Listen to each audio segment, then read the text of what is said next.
What's up, guys? It's booktokqutiepie here. Good morning.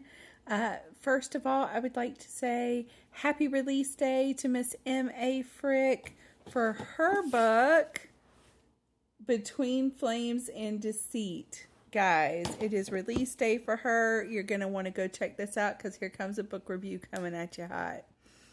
So, first of all, ma'am, that ending... I hope that you're hiding in your writing cave, writing book 2 right meow. I need it yesterday. Okay? Yesterday. Now that that's out of the way, let's talk about the main star of the show. The goat! Goats in general. Once you read, you'll know.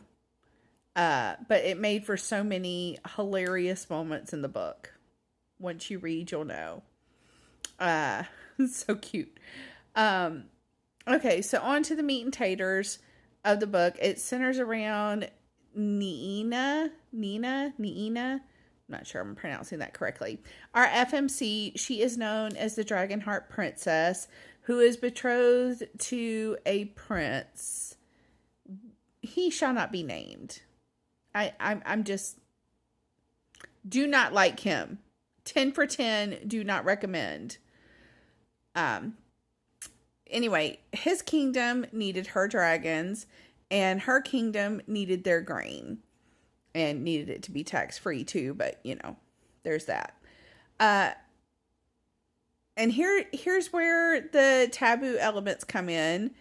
There is an age gap, okay, and there is a forbidden element to this romance, because even though our girl is betrothed to the prince, who is... no. She has eyes for his silver fox daddy. And I'm here for it. Daddy Caius. I can't blame her. So before we get any further into the review, as this is an age gap, obviously check your trigger warnings. But I do want to let you know this is what I would call a cracked door romance. It's not fully closed door. Library scene. But it is, you know, most of the romance is primarily behind closed doors. If you like slow burn, yearning, tension that you could cut a knife with, age gap, forbidden romance, taboo, and I mean, this is so forbidden, guys, that he is literally risking his entire kingdom decimated by dragonfire. And he is risking breaking a blood oath. Like, there's a lot of forbidden, but there's a lot of banter, the goats, and of course the cliffhanger. If you can handle that, then this book is definitely for you.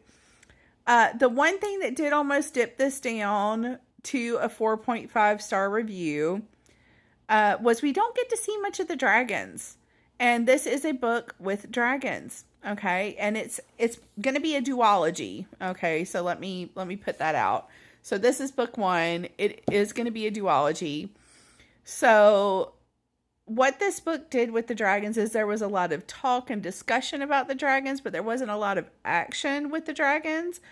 But I felt that this book set up perfectly for the action, for the dragons, in the conclusion of the duology, if that makes any sense. So overall, since it did that, where it set it up nicely, and I know that this is duology, so I will be getting my dragon action next book. This is a 5-star read for me. 5-star. And the spice, even though it was low in the amount, the taboo elements, the library scene, gave it at least a 2 chili pepper for me.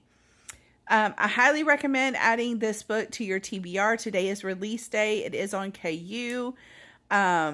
I also recommend her other book. Well, one of her other... I mean, I haven't read all of her books, But I did read Petulant Princess, and I do want to recommend that one as well. It is not associated with Between the Flames and Deceit, but it is another really awesome book by this author. So if you haven't checked out M.A. Frick, if you haven't checked out either of those books, please go do so today. You won't be disappointed. I'm sure you will enjoy it. And I hope you guys have a great day. Bye.